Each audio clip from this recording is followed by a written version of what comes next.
ta vie. Alors, je suis venu aujourd'hui dans le cadre de notre exhortation, booster ta foi, te ramener à faire comprendre que dans toute situation, il y a un avant et il y a un après. Dans tout ce qui nous arrive comme problème, comme situation, comme effet, je ne sais quoi d'autre, comme conséquence, il y a toujours un avant et un après. Nous sommes arrivés à la fin d'année et à la fin d'année, plusieurs chrétiens, d'autres jubilent, d'autres pleurent, d'autres pensent, d'autres sont emportés par plusieurs choses. Mais aujourd'hui, je veux te faire comprendre que dans toute situation, il y a un avant et un après. Il n'y a rien de définitif dans la terre des humains.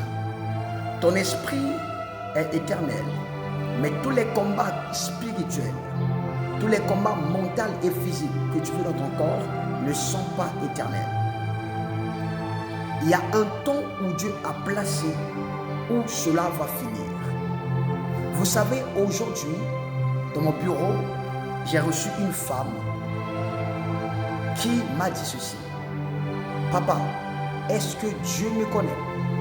Est-ce que Dieu écoute mes prières? Est-ce que je suis un enfant de Dieu? Est-ce que dans le cahier de Dieu, il a aussi écrit mes problèmes? Est-ce qu'il se soucie de moi? Pourquoi quand je crie, je prie, il ne répond pas? Dommage, cette sœur n'est pas la seule. Plusieurs personnes, pas seulement des chrétiens, plusieurs personnes, vous les voyez dehors, mais au fond d'eux, ils sont meurtris. Plusieurs femmes sont à terre. Ils frôlent la dépression. Plusieurs sont dépressifs. Ils ont perdu goût à la vie. Ils font beaucoup d'efforts pour n'avoir rien de grave. Comme la parole le dit dans le livre de Agé chapitre 1er, verset 5 jusqu'au verset 8, on dit, vous sémez beaucoup, vous moissonnez peu. Vous buvez, vous avez encore soif. Il y a plusieurs choses qui disent que les chrétiens sont dans ces combats. Mais si tu es dans ce cas, ce message est pour toi. Sache-le, il y a toujours un avant et un après. Ce que tu vois là, il y a un après cette situation. La meilleure manière à faire pour supporter là où tu es, c'est d'aller dans l'après. Celui qui voit l'après peut supporter l'avant. Celui qui voit l'après peut supporter l'avant. La parole me dit, dans Hébreux chapitre 12, le verset 2 jusqu'à 3, on dit, ayant les regards sur Jésus, qui, en vue de la gloire qui lui était réservée, il a souffert l'ignominie, méprisé et est assis à la droite de Dieu le Père. C'est-à-dire que Jésus-Christ était en train de vivre une situation, mais il était projeté dans l'après. Il n'a pas vu l'avant, mais il a vu l'après. Il a considéré l'après et c'est pourquoi il a vu la victoire, la gloire. Je sais que tu passes un temps compliqué. Je sais que ce que tu vis est parfois inexplicable. Mais sache-le qu'avant toi, il y a des hommes et des femmes qui sont passés par là, qui ne sont pas morts là, mais qui sont sortis. Plusieurs sont restés morts dedans, mais plusieurs sont aussi sortis. Nous, on ne compte pas ceux qui ont échoué, mais on compte ceux qui ont réussi.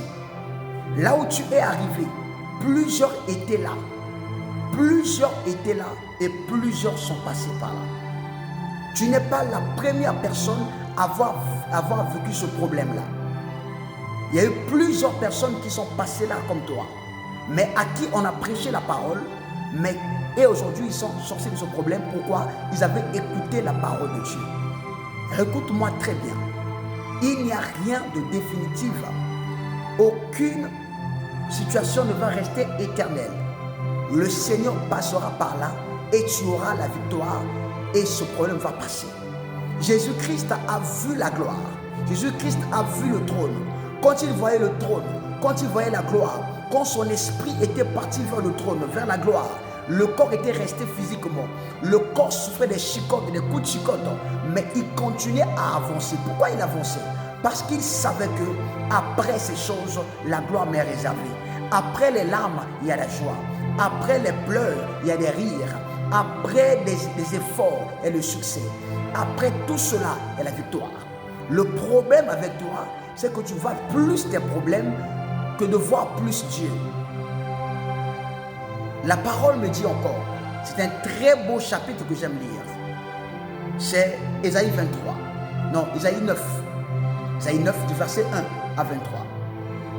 J'aime plus le verset 23. Du verset 1 au verset 22, il va parler de ce qui va arriver à la terre, ce qui va arriver à l'Israël, ce qui va arriver à Israël, ce qui va arriver à la terre. Mais au verset 23, il dit, mais les ténèbres ne régneront pas à tout sur la terre. Les ténèbres, je vais lire ce verset, refouillez s'il vous plaît.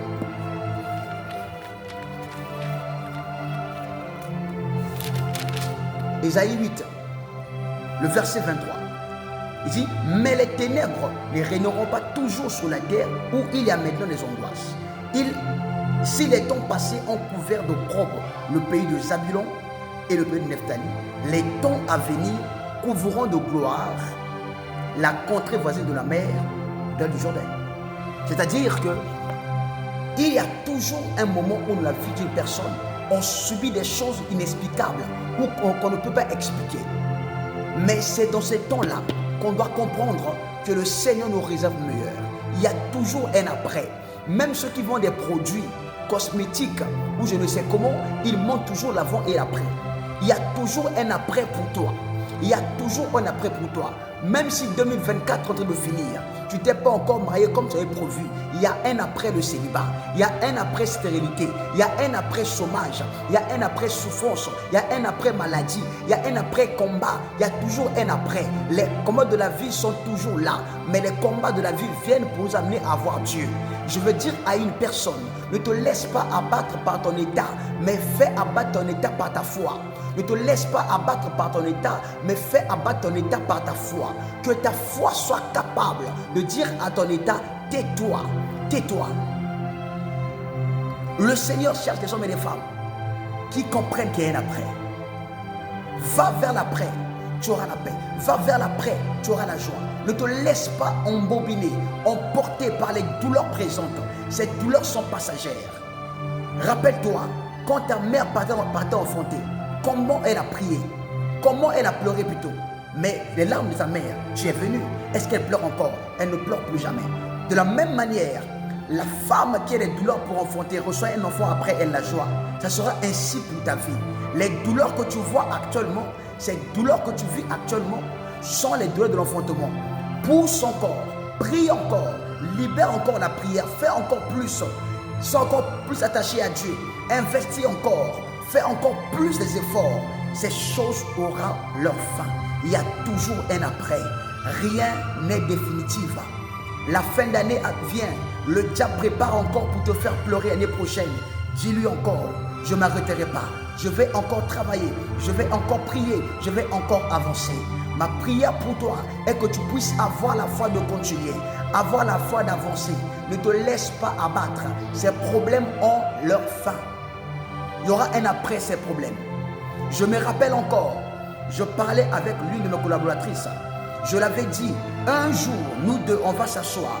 Et on va s'asseoir et parler de ton passé, de ta vie. On va en parler, on va rire. Pourquoi? Dieu passera par là. Le Seigneur passera par là. Là où tu es, Dieu est là. Et là où il y a Dieu, il se passe quelque chose. Jésus-Christ, c'est quelque part, toujours il fait quelque chose. Alors ce n'est pas encore la fin du monde. Ne te lamente pas sur toi, ne pleure pas sur toi, relève-toi, dis-toi le Seigneur, je vais encore prier, je vais encore continuer parce que le Seigneur m'a promis. Celui qui a fait la promesse est fidèle. Notre Dieu est le plus grand fidèle qui existe. Il est capable d'accomplir ce qu'il dit. Alors à toi de faire quoi? De continuer à marcher, de continuer à prier, de continuer à crier à lui, de continuer à travailler. Il y a un après ces problèmes, il y a un après ces combats, il y a un après les combats du mariage, il y a un après les combats des finances, il y a un après les combats ministériels, il y a un après les combats familiales, il y a un après les combats familiaux plutôt, il y a un après, il y a un après, il y a un après, il y a un après, il y a toujours un après. Tu dois voyager. Va dans l'après. Tu vas oublier l'avant. Va dans l'après. Tu vas oublier l'avant. Dieu t'attend quelque part. Il est là avec toi. Il ne t'a pas abandonné. Dieu t'attend quelque part. Vous savez, un jour, il y a une femme qui est venue me voir dans mon bureau. Elle me dit, papa, je n'arrive plus.